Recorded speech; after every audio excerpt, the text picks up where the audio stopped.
This is the GoPro Hero 9 in low light. Now let's get gnarly. The megapixels on the camera on either your phone or even GoPro are essential. That would sum up the whole story in your photo or video. This reason is because the megapixel takes in all of the information from what we can see right now into what you see on the screen. This is the most darkest part of my room, and this won't really look dark to you, but to me it's quite frankly dark. Basically, the megapixels are all being used right now to all just combine themselves into a video format where you are able to read it. Now let's jump right into video noise. If you don't really know what that means, that basically means is those little tiny dots that you see on your picture, not like actual noise, or there's like a big lion, or like car honks, or like chirping birds, or something like that. But really, it's just dots, okay? But surprisingly, the GoPro Hero 9 with a 20 megapixel chip, or 20 megapixels, I think that's how you say it, but it has 20 megapixels, and it was so pixelated when I was up in the mountains. And that was also filmed around like 1080-4K, I forgot. But it was so pixelated. However, I didn't have the iPhone 12 mini at that time, but the iPhone 12 mini did do better when I did it in low light around my specific area. However, this is the most surprisingly thing that I had ever seen, is that the iPhone 12 mini had dominated the GoPro Hero 9, even though that the GoPro Hero 9 has 8 more megapixels than the iPhone 12 mini. It's really surprising. Stabilization. The stabilization on cameras are what everybody had been dreaming about. If you hadn't even known yet, the GoPro Hero 9 has this feature called the GoPro Hypersmooth 3.0.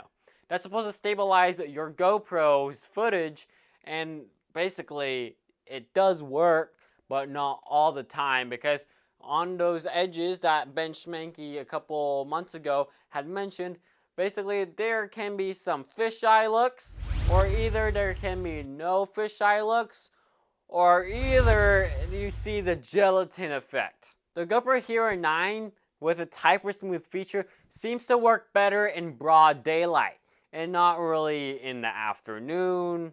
Well, it does work in the afternoon as long as there's broad daylight or tons of light. However, if you're going to be out on the mountain biking trails, But if you're going to be out on the mountain biking trails or just literally just hiking during the night, I wonder who does that, but just hiking through the night with just a couple of flashlights with GoPro Hypersmooth 3.0 turned on, or either with linear and horizon leveling, it won't work that well. The reason is because it doesn't have enough light and it can't really process correctly where things will go. It will just mess up your footage at most, so many people would have to recommend to turn off GoPro Hypersmooth. But many people are still wondering, does the iPhone 12 or the iPhone 12 Max even have image stabilization? The iPhone 12 mini basically has image stabilization and all of the other iPhone 12 in its lineup. However, it's only on one or the other of a lens. I don't really understand that. However, I do know that on the iPhone 12 Max, they really do have stabilization. I don't know how that works because I don't really use it that much. And the last time I used it, it just looks like shaky footage. Yeah. Apple, you owe me the pepperoni of the pizza. And you can see there's a little bit more detail on the GoPro. On the iPhone 12 mini, you can still see also. But I like the color better on the GoPro, on the iPhone. However, the GoPro does look good. And the GoPro's on narrow, 1080-30. I think that's what it is. Yeah, 1080-30 narrow right here. We are now 5K 30 wide on the GoPro Hero 9. Hypersmooth is now turned off.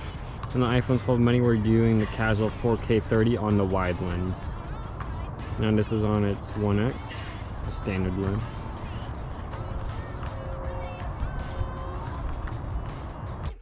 Okay, the GoPro Hero 9 is on its outdoors mode.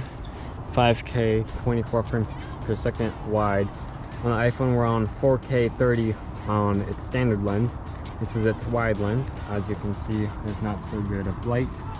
But if I go on to its standard lens, you can still see on the iPhone 12 mini the bark on this tree with pure detail. Let's go ahead and do some digital crop zoom ins. You can see that the detail still stayed, which is giving it a perfect look. Okay, so I came back to this spot just for the GoPro Hero 9.